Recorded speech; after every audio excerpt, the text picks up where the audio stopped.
Hi everyone, this is Amara from Earth Star Rising, and today we're going to go into the bizarre stories that I went through to learn how to do journey work.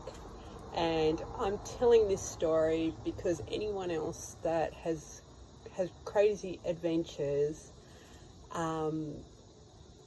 well, those adventures are part of your contract, your makeup, and they're actually here to assist you in making change at a completely different level. So I thought I'd start with a part of my story so that it could help other people basically learn how to get on their path, even though it might seem like a very bizarre path. There's a bigger purpose for it. So it all started, I had a terrible upbringing, high level abuse on many different levels, and I was pretty down on myself. And at 17 I had things like chronic fatigue syndrome, and no one would get me better, so I'd have to go and study on how to get better, and I'd go and study herbs and everything like that. And I had this big habit of reading through like palmistry books and all sorts of things. And then I lived a very tumultuous, dramatic life, and I now see that I created a lot of the drama through the vibrational frequency that I was carrying, because that vibrational frequency, in a way, was all I knew, and it was most definitely a comfort zone at the time. And I'm now so grateful for that learning, because it has shown me a different way of being. And this is what I want to teach people: no matter what's happened, no matter how bad it might seem, there's an other side of everything, and we can shift and change the whole lot if we just follow through and listen to ourselves at a completely different level. So everything really kicked off when I was in my late 20s, and I had a spider bite, and I hallucinated for 3 months. No one could get me better. I ran an art shop in Sydney, and I had a lot of clairvoyants coming in, looking at my artwork and whatever else. And I had a clairvoyant call me. She'd heard what had happened, and it was actually septicemia. And she had a friend that was a healer, and this friend that was a healer came to see me, and she gave me a couple of clearings, and I started getting messages on how I was going to get better. And they were basically too many toxins in my system. There was a total overload. Any medication had amplified it and was making it worse and worse. And I healed from septicemia by being on a diet of fruit, water, vegetables and nuts. And within a week I was able to function again. A week earlier I couldn't even remember what anyone had said to me. I couldn't remember the end of a sentence. And from there, during that time, I fell pregnant. My son was a month premature. There's still a lot of drama and trauma in my system, so everything was very, very dramatic. He was intolerant to most food, and by the age of 5, he was a bubble boy.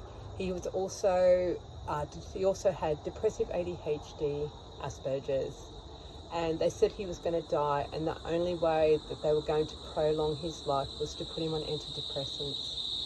And I flatly refused, and I walked away from specialists that day.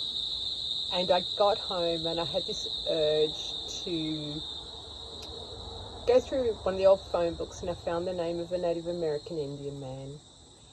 And I took my son to see him, and he looked at me and he said, "If you do not want to make change, this child will have the most miserable life ever." And he balanced my son's DNA, and that night my son could eat a tomato, which was so exciting. I rang this man the next day, and I basically asked him to teach me, and he did. He taught me how to balance DNA. And from there, I went on this self-healing journey. And I was guided to go and learn through this Native American Indian man.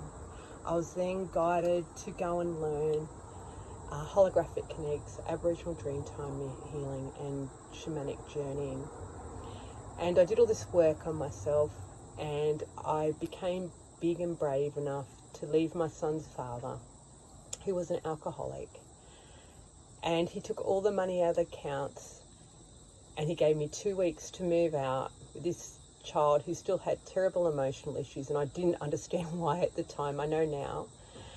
And basically, we had nothing, and everyone would come up to me and they'd be freaking out, and they'd be like, "Emery, what are you going to do?" And I was like, all I want to do is get a granny flat near a creek.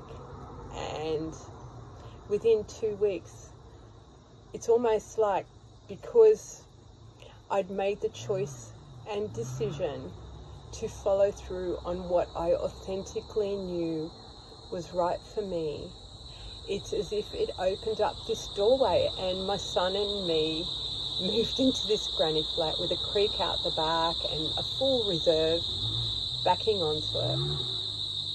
And we moved into this little space, and everything we needed just seemed to appear. It was a miracle. But what had happened is, because I'd moved beyond my fear, we'd taken the quantum leap into an alternative reality, and in that space was a whole new creation. And yeah, at first I ran around and I was trying to find work, and I couldn't go to work because my son never went to school, and I was putting out pamphlets for all these learnings I've done through all these modalities that weren't mine.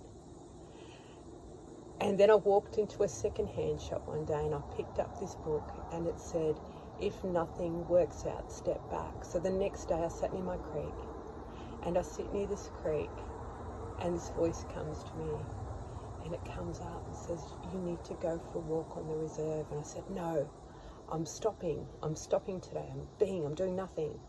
And this voice continued to return, and eventually these spirits were yelling at me. And I ended up getting up and going for a walk along this reserve, and I looked up in the top of these trees, and there was vine that's there, and I said, "Spirit, am I here to get vine to make dream catchers?" And they say, no. Now go for a walk along the creek from this perspective. And I go down, and I walk down to the creek, and I look down, and there's 2 grey feathers. And I sat there, and I picked up the grey feathers, and I was like, "Okay, Spirit, am I here for the grey feathers?" And they say, no. And then I was guided to walk home via this particular path along the creek.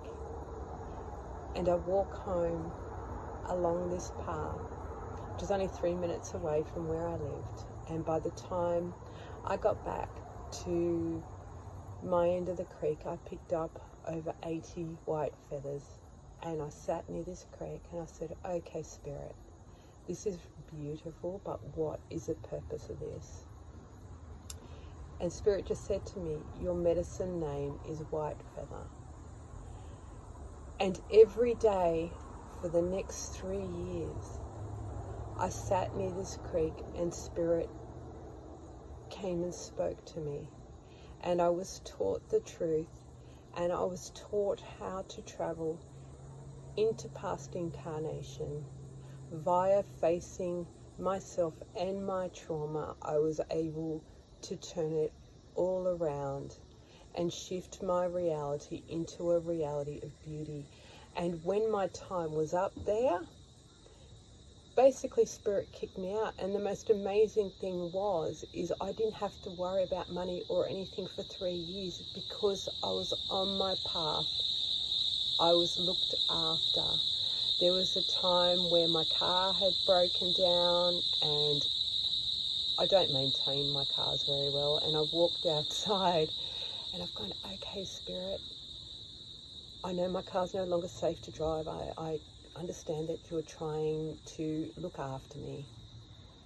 What is it that you want me to do? If you no longer want me to drive this car, you need to bring me a new car. Within an hour, I'd get a call and someone would offer me a car. So regardless of what anyone else says, everything is about letting go of the terms and conditions and the programming that we've been taught. It's about following through for yourself in order to align with the truth of who you authentically are, in order to access everything that serves your highest good. Okay, there'll be more stories to come.